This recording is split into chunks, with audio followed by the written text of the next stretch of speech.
Selamat kembali angkasawan. Mulai perjalanan kripto, Anda mungkin telah bertemu dengan serangan frasa dan singkatan yang membawa kekeliruan. Selain dari sekadar googling kata Bitcoin, kami di sini menjelaskan yang paling umum, dari istilah penggemar kripto hingga salah ejaan hingga meme ke bulan dan kembali, dan ayat kripto memang menawarkan dirinya untuk semua bahasa yang ekstrim. Namun, nampaknya wajar jika perluasan linguistik mengikuti penemuan dan pengenalan sesuatu yang sama sekali baru ke dalam kehidupan setiap hari. Tapi, apa yang boleh dijangka kurang daripada infrastruktur global terdesentralisasi yang pertama, bukan? Beberapa singkatan mungkin biasa terdengar jika Anda berasal dari industri keuangan tradisional.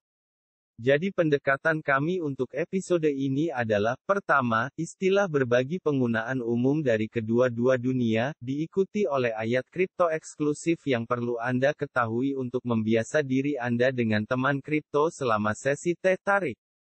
Ingatlah bahwa senarai ini tidak akan lengkap penuh tetapi cukup baik untuk eksplorasi kripto Anda. Marilah kami mulai dengan teman-teman dari Wall Street. FUD, Fear, Uncertainty and Doubt, yaitu ketakutan, ketidakpastian dan keraguan adalah taktik propaganda yang digunakan dalam penjualan, pemasaran, hubungan masyarakat, politik, pengundian dan pemujaan. FUD umumnya merupakan strategi untuk mempengaruhi persepsi dengan menyebarkan informasi negatif dan meragukan atau salah dan manifestasi dari daya tarik rasa takut. FOMO, Fear of Missing Out. Takut kehilangan. Kecemasan bahwa peristiwa keuangan yang menarik mungkin terjadi di tempat lain seringkali dibangkitkan oleh media sosial. SEC, Suruhanjaya Commission. Organisasi atau badan persekutuan bertanggung jawab untuk menciptakan dan memelihara rangka undang-undang keuangan dan ekonomi. Bullish mengharapkan tren harga akan meningkatkan. Bearish mengharapkan harga akan gerakan menurunkan. ATH, all-time high, paras tertinggi yang pernah dicapai atau dicapai dalam sejarah sesuatu aset. NFA, non-financial advisor, bukan nasihat keuangan, yang cukup jelas. IPO, initial public offering. Penawaran umum perdana, ketika sebuah syarikat menawarkan sahamnya di bursa untuk diperdagangkan, Anda dapat membelinya dari pemilik saham sebelumnya, dan tidak langsung dari syarikat. Tetapi Anda dapat membeli saham dari syarikat secara langsung. Uang kripto memiliki versi yang serupa dan kami akan membahasnya nanti. TA, analisis teknikal adalah disiplin perdagangan yang digunakan untuk mengevaluasi perlaburan dan mengenal pasti peluang perdagangan dalam tren dan corak harga yang terlihat. Ada banyak lagi istilah dalam TA jika Anda semua tertarik, komen di bawah.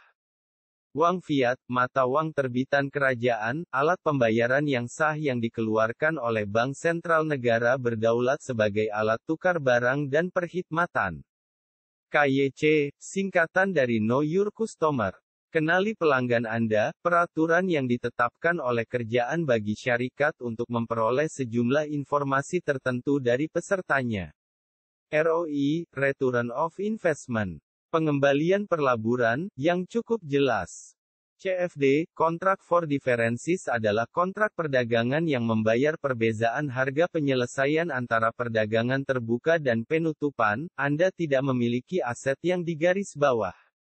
OTC, Over the Counter adalah pasaran terdesentralisasi di mana para peserta memperdagangkan saham, komoditi, mata uang, atau instrumen lain secara langsung antara dua pihak tanpa bursa atau broker sentral. DYOR adalah singkatan dari Do Your Own Research dan merupakan frasa umum yang digunakan oleh pasaran keuangan tradisional dan cryptocurrency. Namun, akronim bukanlah nasihat dalam perlaburan. Ini biasanya digunakan di seluruh internet karena kepantasan dan mudahnya informasi yang salah dapat menyebar. Waktu untuk belajar beberapa ayat kripto. Pertama, hold there, HODL, hold for dear life adalah istilah yang berasal dari kesalahan ejaan tahan dalam English, dalam konteks membeli dan simpan Bitcoin dan mata uang kripto lainnya. Ini juga biasanya berarti bertahan sedaya upaya di antara pelabur kripto. Istilah ini berasal dari tahun 2013 dengan posting forum Bitcoin Talk. P2P peer-to-peer, perlambangan terkenal di white paper Satoshi, transaksi kripto di mana tidak ada titik kegagalan. ASIC, Application Specific Integrated Circuit yang didedikasikan sepenuhnya untuk melombong Bitcoin. Altcoin, istilah umum yang digunakan untuk mendefinisikan semua aset kripto, tidak termasuk Bitcoin. Alt adalah singkatan dari alternatif. Totemun atau mooning, harga naik parabola tinggi ke tempat yang sangat jauh atau tidak terjangkau. Paus, individu atau entiti yang memegang Bitcoin dalam jumlah besar. Paus memiliki cukup cryptocurrency sehingga mereka memiliki potensi untuk memanipulasi penilaian mata uang. DCA, Dollar Cost Averaging, DCA, adalah strategi pelaburan di mana pelabur membahagi jumlah total yang akan dilaburkan di pembelian aset target secara berkala untuk mengurangi kesan turun naik pada pembelian secara keseluruhan. Pembelian terjadi terlepas dari harga aset dan secara berkala. DAX, Digital Asset Exchange. Pertukaran aset digital, pertukaran terpusat untuk aset dan token mata uang digital menurut Suruhajaya Commission. CEX, Centralized Exchange. Pertukaran terpusat, lebih umum dikenal digunakan untuk pertukaran ekspres cryptocurrency terpusat kekerapan tinggi yang dioperasikan oleh syarikat yang memilikinya secara terpusat. CEFI, Centralized Finance, singkatan dari keuangan terpusat, menawarkan beberapa keuntungan hasil DeFi dengan kemudahan penggunaan dan produk security layanan keuangan tradisional.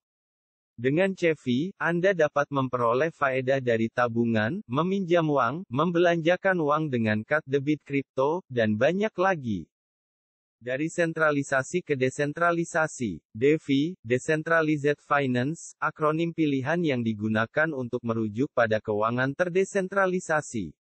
Ini kebalikan dari apa yang disebut CeFi yang baru saja kami sebutkan.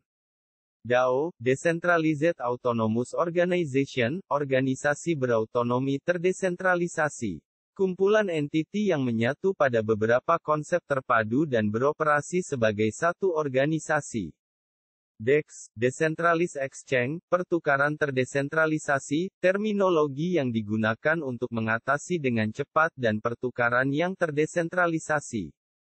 NFT, Non-Fungible Token, token non-sepadan, NFT, adalah unit data unik dan tidak dapat dipertukarkan yang disimpan di blockchain, suatu bentuk buku ledger digital. NFT dapat dikaitkan dengan file digital yang dapat direproduksi seperti foto, video, dan audio. Berikan sijil keaslian atau bukti kepemilikan umum, tetapi jangan membatasi pembahagian atau penyalinan file digital yang mendasarinya.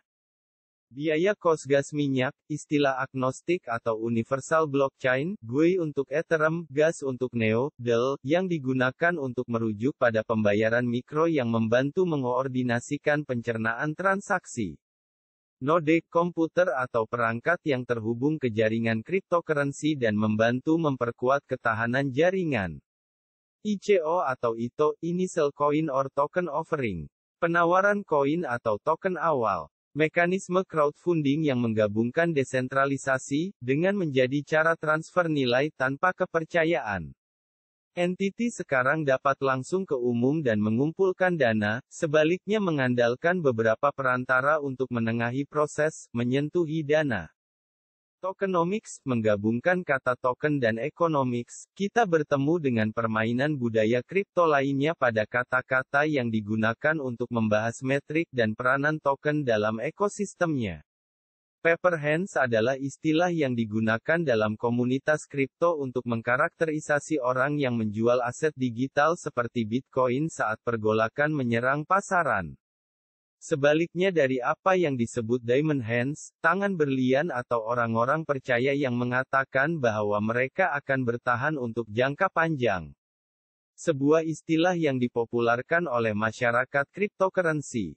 Singkatnya, itu berarti berpegang pada aset perlaburan meskipun ada turun naik dan risiko. Jika Anda juga tertarik untuk berlabur dalam cryptocurrency dan memiliki sebahagian dari uang masa depan, saya punya kabar baik untuk Anda. Yang perlu Anda lakukan hanyalah muat turun aplikasi Luno. Luno adalah pertukaran mata uang kripto pertama yang mendapatkan lesen dan dikawal selia di Malaysia oleh Suruhanjaya Commission, jadi Anda selamat menggunakannya. Setelah Anda muat turun, buka bagian hadiah dan masukkan kode hadiah unik ini NUB8XT. Setelah Anda melakukannya, Anda dapat deposit dan membeli cryptocurrency. Beli minimal Rp250 kripto manapun, dan Anda akan menerima hadiah Bitcoin Rp25. Pastikan untuk memasukkan kode sebelum melakukan deposit dan pembelian.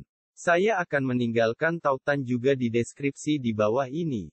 Terima kasih telah menonton. Sekali lagi, penafian singkat bahwa tidak ada dalam video ini yang merupakan nasihat keuangan. Anda bertanggung jawab atas pilihan keuangan Anda sendiri.